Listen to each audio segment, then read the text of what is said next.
Keyingi savol. Bu kishi tuhmat qilyaptimi sizga? Tuhmat. Nima uchun tuhmat qilyapti deb o'ylaysiz? O'zini ayblarini yopish uchun, o'zini oqlash uchun, o'sha boyagi o'zini muassasasiga, ishxonasiga bir oshiqcha gap bo'lmasligi uchun shunaqa qilayotgan deb o'ylayman-da. Bo'ldi, savolingiz. Menda bitta savol bor. Advokat Nurmatova. Qarang, 23, 24, 25 ta gaz berilibdi. 23 ta 12 dan keyin deyaptilar. 24, 25 ta ertalabdan 9:30 dan berildi deyapti. Shuni tasdiqlaysizmi? Gaz berilganini. Yo'q, uni eslolmayman. Menga anavi har kuni video syomka qildi dedi. Yo'q, men har kuni qilmaganman. O'sha kuni bir kun o'sha yerda bo'ldi, ha. Savollarga javob bering, jabrlanishmas. Gaz berilgan bo'lsa siz o'sha yerda to'polon qilib yurarmidingiz 3 kun? Bular 3 kun Yo'q. deyapti. Naborat rahmat aytib tushib ketdimi keyin? Haqorat qildingizmi yo yonidagilarga haqorat? Hech kimga haqorat qilganim yo'q. Men faqat anavi boyagi qo'pol aytgan so'zim krasovkamni ko'tarib borku, o'shanga qarata bir gapirganman-da. Men bunaqangi oyoq kiyim, men bunaqa bir pidaras oyoq kiyim kiyib yuribman. Shu meni demoqchi bo'lganmanki, meni buncha vaqtimni olib nima qilasizlar? Men bola chaqamni boqishim kerak, tirikchiligimni ko'rishim kerak. Bu qanaqa maynovozchilik bu? Men sutkalab turaman bu yerga-da, yetib kelgan paytimda gazni yopib qo'yapti-da borki, bo'ldi. Yo'q, bir so'rayapman, qaror bo'lish kerak. Bu bir buyruq bo'lish kerak, yo bir qanaqadir bir nazorat bo'lish kerak. Bu nima o'zbek xalqi qo'ymi biza? Xohlagan paytga, xohlagan tomonga qarab haydaverayotgan deb shunaqangi bir fikrimni bildirmoqchi bo'ldim. Men nima unaqa yuridik shaxs emasman. Bir ochiq fikrimni aytib o'rganman. Marhamat, boshqa savollar.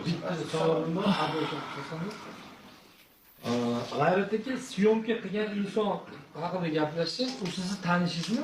Yo'q. Jabrlanuvchining gapiga qaraganda siz bitta sherigi bilan kelib syomka qilyapti dedi. Yo'q, men tasodifiy o'tkinchimi yoki sizni tanishingizmi? men uni hozir ham tanimayman. Anavi meni syomkaga olgan bolani men umuman tanimayman uni. Ochiribda turib, ochiribdan ololmasdan qaytgan jarayonlarda to'liq uxlash jarayoni bo'ladi. Inson normal holatda 7-7,5 soat uxlash kerak-da bir sutkada. Sizda qanday bo'lgan shu narsa? Bo'lganmi? Men mashinaning ichiga o'tirib chiqqanman. Kechasi bir aytishdi, shofyorlar ochilar ekan, kechasi soat 3 ga quyib berar ekan dedi. Endi har kimdan har xilcha gapi borki eshitasiz. Bozorning oldidan men surilib o'tib kelganman.